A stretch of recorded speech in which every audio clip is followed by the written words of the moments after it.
So, as has been our pattern, we're going to take a look at, how do we create these interior elevations? And geez, we've seen this stuff before. Hopefully you understand that as a as someone who's working on these important documents, you need to know as much as you can about the information. So we're going to return to the project program and understand what we can about specialty spaces that may require interior elevations. So on the left, you see, there's a listing of like a program summary, and I'm just going down the list. We've got an executive area, and there's an executive, waiting area. There's a boardroom. Those are areas that are likely required. We have training. We may have some requirements there. We have some support spaces that include some break rooms, and some customer service areas that might require some copiers and paper storage and things like that. So knowing that ahead of time, it helps me prepare the drawings for how many elevations I'm actually going to have to produce. That, and looking at the space planner or the senior designer's layout, I can start to see what kind of fixturization is applied, and I can kind of see what they had in mind for enhanced spaces or spaces requiring more information. So after we've gone from that quarter-inch plan, that eighth-inch plan, we start to look closer at the quarter-inch plans that will then lead us to an opportunity to put in the interior elevations. So this was the symbol we talked about several slides ago, and this is the symbol that would say that, and as you can see it applied in the plan next to it, and that is all A walls are those walls that are along the top of the plan, and they start from left to right. And then as we look at the B walls, you're seeing primarily the symbol points to the right, and you see the length of wall that is consumed mostly in cabinetry. And then as we look at the C wall, which is pointing mostly down, is you're going to see a long expansive wall, see a little wing wall, an appliance like a refrigerator, and then you're going to see the edge of the cabinet. So where we have is an A, B, C, D kind of configuration. They are always referenced that way, A being at 12 o'clock, B being at 3 o'clock, C at 6, and then D, even though it's not shown here, would be referenced at 9 o'clock. So in that, we would also indicate that we have an elevation drawing that is represented in the number that's you see there, and then we have a sheet number so that as the contractor's looking or the plan checker's looking, whoever's looking can find that drawing number 2 on sheet A6 is where they're going to find the interior elevations.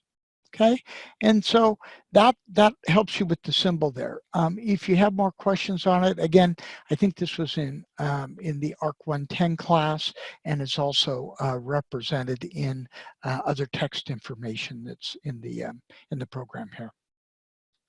All right, so now we provide these elevations. The idea is that if we're thoughtful about the relationship between the plan and the elevations, then we ought to be able to project the information directly off the plan and then use what information we know about standard cabinet heights or what our basic information is associated with the wall elevations that are being provided, whether it's a chair rail or wall base or something of that sort. So we want to organize that sheet, and we want those elements to align, and the easiest way to do that is to start with, say, the A elevation. You'll see this in the assignment. We'll go through this a little bit more detail, and line up your left side, your right side walls, establish a floor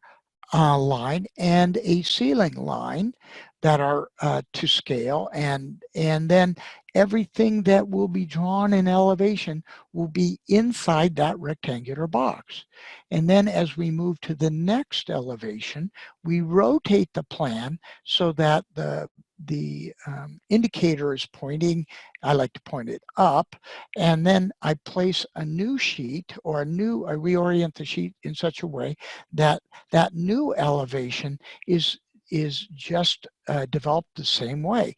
We create a box by aligning the left boundaries, the right boundaries, the floor and the ceiling, and then we can project up all the features going up from there, and so on all the way around the plan. So as we do this, we end up with a series of interior elevations that occur on the same drawing as our enlarged plan, so that the person working on it doesn't have to flip through multiple sheets to find the relationship. They should be drawn at the same scale so that the relationships make sense that way also. And what I want you to observe is that these are not big drawings. They're rather small. And so if you get your mind kind of in the right place about how the elevations work with the plan, they go pretty quick. And hopefully the video that we provide will help you see how to make those shortcuts happen for you. So we provide the elevations on the same sheet as the enlarged plan. In so doing, in such drawings, you'll see that on the left side, the elevation A, we've actually trimmed it short because there's not much going on. On the left side of the drawing is just wall. So we, trying to be expeditious and thrifty with our drawings, we've put in a break line just next to the open area of the cased opening. And so we're really focusing at the cabinetry that faces that A elevation, or that A indicator on the elevation symbol. Now, what I want you to pay attention to in this is that if you look to the right side of the elevation, you're going to see the side view of the cabinetry. You're going to see the right side of the cabinetry that is actually represented in elevation B. So we're going to wrap the elevations around that side, and so we start to see the relationships. But what I wanted to point out here a little bit is that we shouldn't be trying to draw these in section. We should try to just show them in profile only, these side views. And the reason is the sections will be coming along a bit later. What we do want to see is we want to see the door breakups, how they work.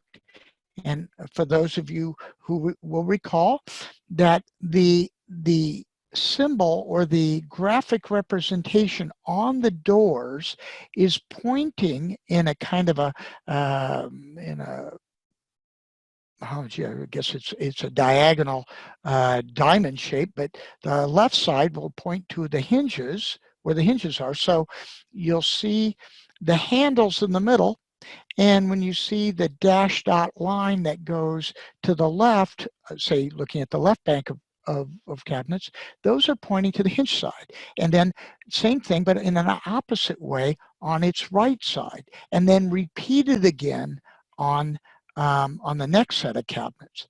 And as we find out, as we'll see next week, these cabinets are modular, and so the bank of cabinets that you're looking at actually comes in those pieces. We'll see a cabinet on the left with 2 doors and 2 drawers provided, and then they'll provide a countertop on top of that. So each one of these in these modules is set up so that it works independently, and they go in rather quickly. Again, we'll talk more about that next week. The information we're trying to get across here, though, is how does the cabinetry work, and what are the other built environmental things that we're dealing with on that have to do with wall construction, cabinetry, trim, finishes, and all that good stuff. We're going to try to call that out on these drawings. Okay, so How do we do that? Well, there's a hierarchy of information. Let's start with that. It's wise to always provide your dimensions first. After you've drawn those elevations, give yourself space to draw in the dimensions. Now, what I want you to observe in these dimension offsets, they're not crowded. They're not pushed up against the elevation. There's plenty of room between these drawings to give yourself ample room to provide that dimensioning information. So don't make the mistake of crowding that information. Why don't we want to crowd it? It's hard to read. We want to make our drawings easy to read. So give yourself a little bit of space. You can see that they're pretty regularly spaced, and that's just a better way to arrange things. Also, please take note of how the information is referenced. I've noticed in a couple of the other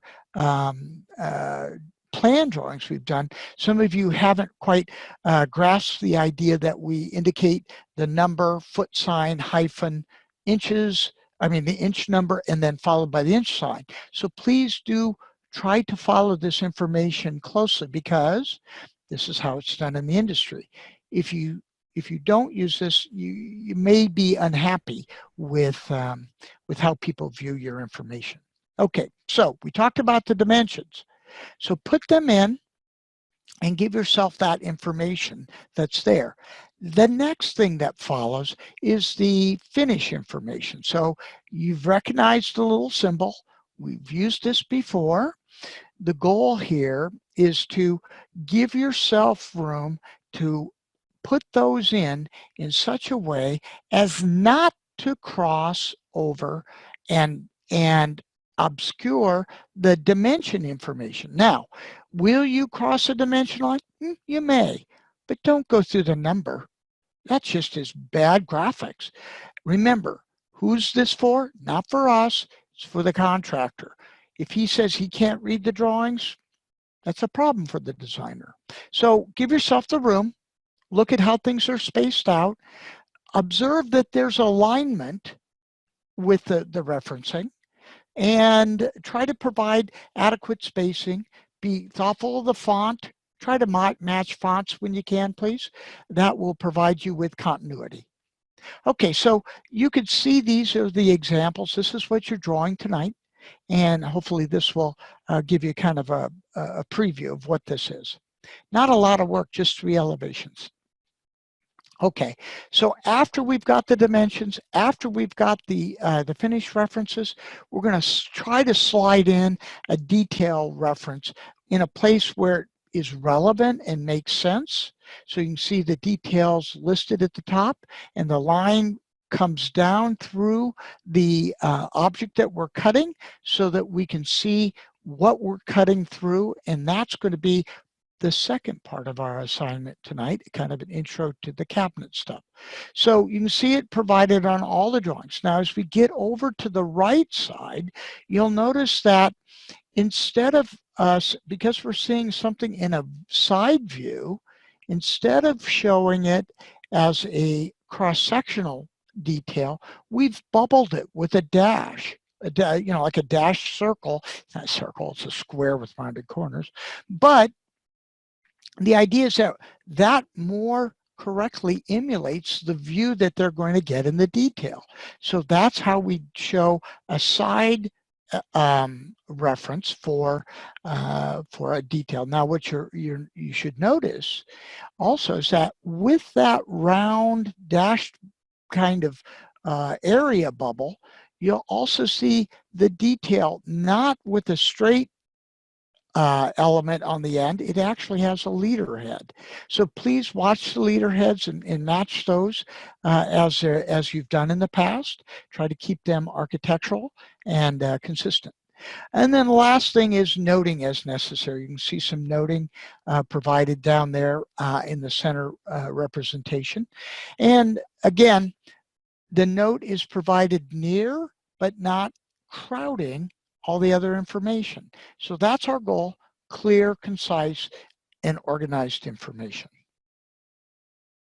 Okay, so now you can see what the sheet looks like. I think that This is really the main assignment for tonight. We do have a second piece, and we'll talk about that in a few minutes. And with that, I'm going to say, why don't we take a 5-minute break, and we'll come back and talk about the lecture.